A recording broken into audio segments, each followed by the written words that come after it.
Hi అండి. ఈరోజు paneer curry వండుతానండి. ఇప్పుడు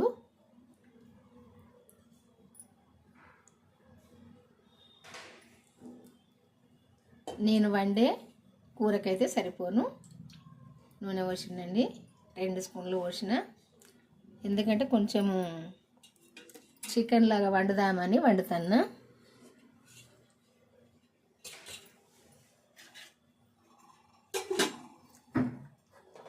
ఇప్పుడు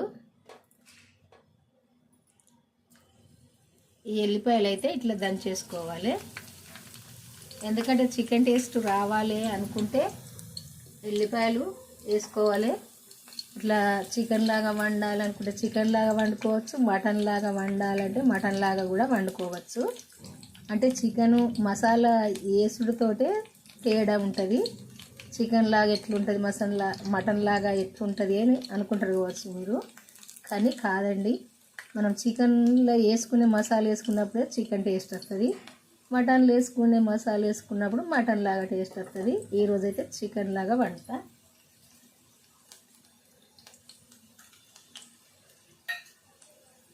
మసాలాలు ఏమి వేయలే, తర్వాత మసాలా పొడి వేసుకుందాము. ధనియాల పట్టిన మసాలాలు వేసి పట్టిన ధనియాల పొడి వేసుకుందాము, చికెన్ మసాలా వేసుకుందాము. ఇప్పుడైతే ఈ పువ్వును ఈ బిర్యానీ ఆకేసిన ఉల్లిపాయ వేసుకుందాము. ఎల్లిపాయ అయితే అట్లా దూరగా వేగాలి. ఇట్లా దూరగా వేగినప్పుడే మంచి వాసన వస్తుంది, కూర సుదా టేస్ట్ ఉంటుంది. ఇట్లా దూరగా వేగాలి. ఇట్లా వేగడానికి ఇట్లా.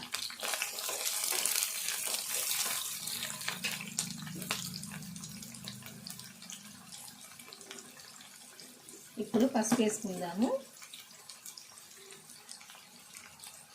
ఒక చెంచా, చిన్న చెంచా సరిపోద్ది.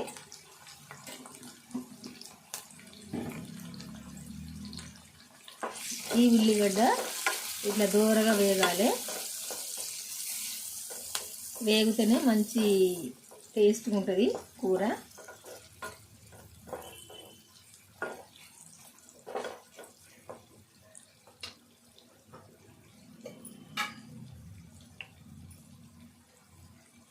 ఇప్పుడు అల్లము వెల్లుల్లి పేస్ట్ వేసుకుందాము, ఒక చెంచా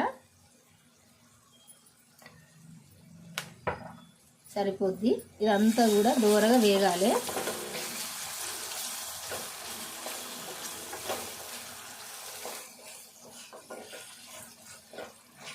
కొద్దిసేపు వేగనిద్దాము.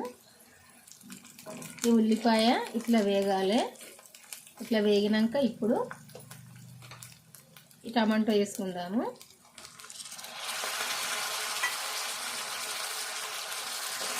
ఈ టమాటో కూడా మెత్తగా దగ్గరికి రావాలంట.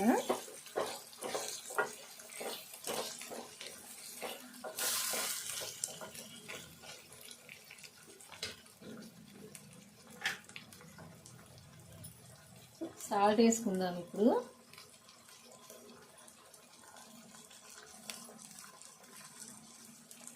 ఒక చెంచా వేసిన, ఒక చెంచా ఇద్ది మొత్తం కూడా.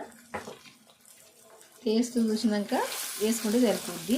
ఎందుకంటే నేను కారంలో కూడా కొంచెం వేసిన సాల్ట్. వేసుకుని వాళ్ళైతే, కారం వేసుకుని వాళ్ళైతే ఇంక కొంచెం కూడా వేసుకోవచ్చు.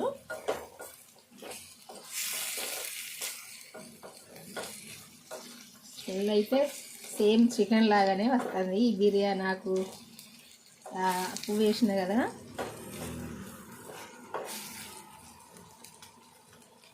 కొద్దిసేపు మూత పెట్టుకుందాము.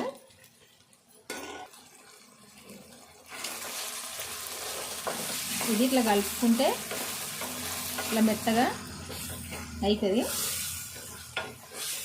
అట్లే ఉడకని అని చూస్తే ఇట్లా అడగంటుకుంటుంది. అందుకే ఇది కలుపుకుంటూ ఉండాలి. టమాటాను కలిపినప్పుడే మెత్తగా అవుతుంది.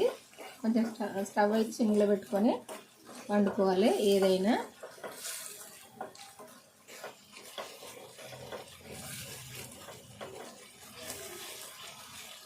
ఇట్లా మెత్తగా కావాలి, దగ్గరికి వచ్చి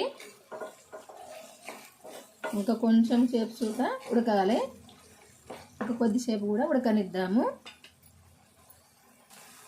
ఇప్పుడు కారం వేసుకుందాము, సరిపోను.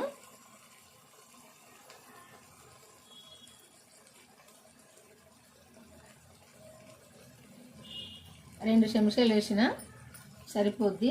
2 టమాటాలు కట్ చేసిన కొంచెం మీడియం సైజు, ఎందుకంటే పుల్లగా ఉంటుంది. కారం ఉండాలి, తగినంత కారం ఉన్నప్పుడే మంచిగా ఉంటుంది, లేకుంటే అంత పుల్లగా ఉంటుంది. ఈ కారం కొద్దిసేపు ఉడకాలి, ఈ కూరతో పాటుగా ఉడకాలి.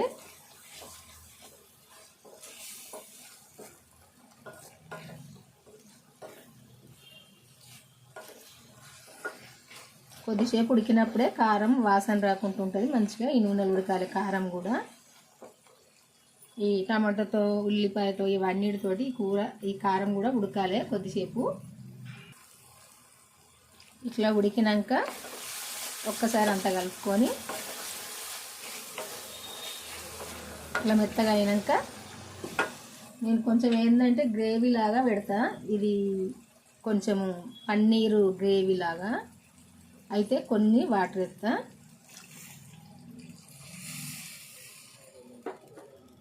కొంచెం ఇదంతా దగ్గరకు వచ్చేదాకా ఉడకాలి. ఉడికినాక పన్నీరు ఇందులో వేసుకుందాము. కడి చేసి పెట్టుకున్నది కొద్దిసేపు ఉడకాలి.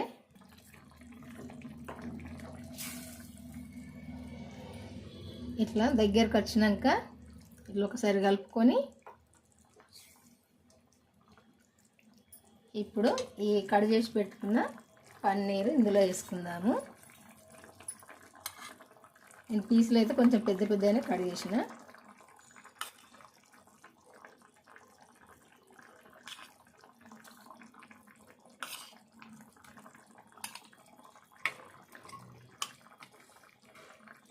అన్నీ వేసుకొని ఒకసారి మెల్లగా కలుపుకుందాము. ఇది కూడా కొద్దిసేపు ఉడకాలి. ఈ గ్రేవీలో ఉడికినప్పుడే మంచి టేస్ట్ ఉంటుంది.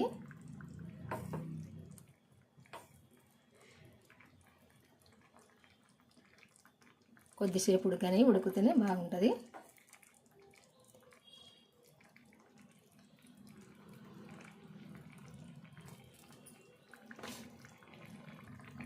ఇప్పుడు కొంచెము ఈ ధనియాల పొడి వేసుకుందాము. ఇది అన్ని మసాలాలు కలిపి పట్టిన ధనియాల పొడి. కొంచెం చికెన్ మసాలా కూడా వేసుకుందాము, ఎందుకంటే చికెన్ మసాలా చికెన్ లాగా ఉండాలి అనిపించినప్పుడే వేసుకోవాలి, లేకుంటే అవసరం లేదు. ఒక ధనియాల పొడి అన్ని కలిపిన మసాలాలు వేసుకుంటే సరిపోద్ది. ఇది కొద్దిసేపు ఉడకనిద్దాము. ఈ మసాలాలు ఇవన్నీ కూడా కొద్దిసేపు ఉడకాలి, ఉడికితేనే బాగుంటుంది. కొద్దిసేపు మూత పెట్టుకుందాము.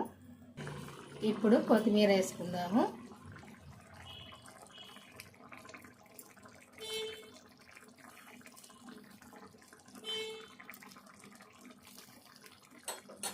అంతొకసారి కలుపుకుందాము. కొద్దిసేపు ఉడకాలి. కొద్దిసేపు ఉడికితే ఇట్లా గ్రేవీ లాగా ఉంటుంది, మంచిగా ఉంటుంది. కొద్దిసేపు ఉడికినాక ఇంకా స్టవ్ ఆఫ్ వేసుకుందాము. ఇప్పుడైతే ఈ పన్నీరు కర్రీ వండడం అయితే అయిపోయిందండి. కొంచెం గ్రేవీ లాగానే వండుతారని చెప్పిన కదా మీకు. ఇట్లా కొంచెం గ్రేవీ ఉంచుతా. ఇది చల్లగా అయిందంటే ఇంత ఉండదు, ఇంకా తగ్గిపోద్ది. గ్రేవీ కూడా తగ్గిపోద్ది. ఇట్లా చిక్కగా ఉంటే సరిపోద్ది. ఇట్లా అయితే వండుకుంటే సేమ్ చికెన్ లాగానే ఉంటుందండి. ఇట్లా చికెన్ లాగానైనా వండుకోవచ్చు, మటన్ లాగానైనా వండుకోవచ్చు, లేక మామూలుగానైనా వండుకోవచ్చు అండి, కూరగాయలాగా కూడా. నేనైతే ఈరోజు చికెన్ లాగా వండుదామని వండిన. ఈ కర్రీ అయితే వండడం అయిపోయిందండి. మీ అందరికీ నచ్చింది అనుకుంటా. నచ్చితే మాత్రం ఒక లైక్ చేయడం అయితే మర్చిపోకండి. మీకు తెలిసిన వాళ్ళకు, మీ ఫ్రెండ్స్కి, మీ చుట్టాలకు అందరికైతే షేర్ చేసి బెల్ అయితే కొట్టండి. కొట్టినప్పుడే నేను పెట్టిన వంటలన్నీ మీకు వస్తాయి. ఇంకా సబ్స్క్రైబ్ చేసుకొని వాళ్ళు కూడా చేసుకొని వాళ్ళు ఉంటే చేసుకొని మన ఛానల్కి అయితే వెళ్ళి నేను పెట్టిన వీడియోలు అయితే చివరి దాకా చూడండి. చూసినప్పుడే నేను ఎట్లా వండింది అన్నది తెలుస్తుందండి. తెలంగాణలో మా ఇంట్లోనైతే ఇట్లనే వండుకుంటాము. మా తెలంగాణ వంటలు అయితే ఇట్లుంటాయి. మా తెలంగాణని కాదండి, తెలంగాణ అని కాదు, ఆంధ్ర అని కాదు, ఇంకెక్కడని కాదు నేను అనేది. కాకుంటే తెలంగాణలో మా ఇంట్లో వంటలు అయితే ఇట్లా ఉంటాయి. మరి ఇంకా ఎవరు ఎట్లా వండుకుంటారో నాకైతే తెలియదు. నేనైతే ఇట్లా వండుతా. మా ఇంట్లోనైతే ఇట్నే ఇష్టపడతారు. మా పిల్లలైనా ఎవరైనా మా వారైనా ఎవరైనా ఇట్నే ఇష్టపడతాము. ఇట్లనే వండుకుంటాము. ఇదైతే చాలా టేస్ట్గా ఉంటుందండి. చపాతీ కానీ, పూరి కానీ, రైస్ కానీ దేనికైనా చాలా టేస్ట్గా కమ్మగా ఉంటుంది. ఎందుకంటే ఇట్లా వండుకుంటే, ఇట్లా టమాటా వేసి ఇట్లా గ్రేవీ పెట్టుకుంటే చాలా టేస్ట్గా అయితే ఉంటుంది. ఒక్కసారి అయితే మీరు వండుకొని వాళ్ళంటే ఒకసారి వండుకొని చూడండి. అంటే ఈ విధంగా వండుకొని వాళ్ళంటే ఎవరు ఉండరు. కాకుంటే ఈ విధంగా వండుకొని వాళ్ళు ఉంటే వండుకోండి అని చెప్తాను.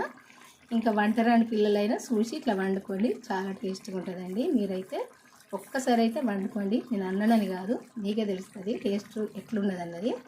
ఇంకా మీకు నచ్చితే మాత్రం కొంచెం కామెంట్ చేయడం అయితే మర్చిపోకండి. కామెంట్ చేసి అయితే మీకు తెలిసిన వాళ్ళకైతే షేర్ చేయడం మర్చిపోకండి. బాయ్ అండి, ఉంటానండి. మళ్ళీ వంటతో అయితే కలుద్దాము. సరిపోద్ది. ఈ గ్రేవీ కూడా ఉండదు, కొద్దిగా చల్లగా అయితే చూడండి. ఇది ఇంత సుత ఇంటికి పోద్ది. ఇది సేమ్ చికెన్ లాగా ఉంటుంది. టేస్ట్గా కమ్మగా ఉంటుంది. ఇష్టంగా తినచ్చండి ఇట్లా వండుకుంటే. ఉంటానండి, మళ్ళీ కలుద్దాము.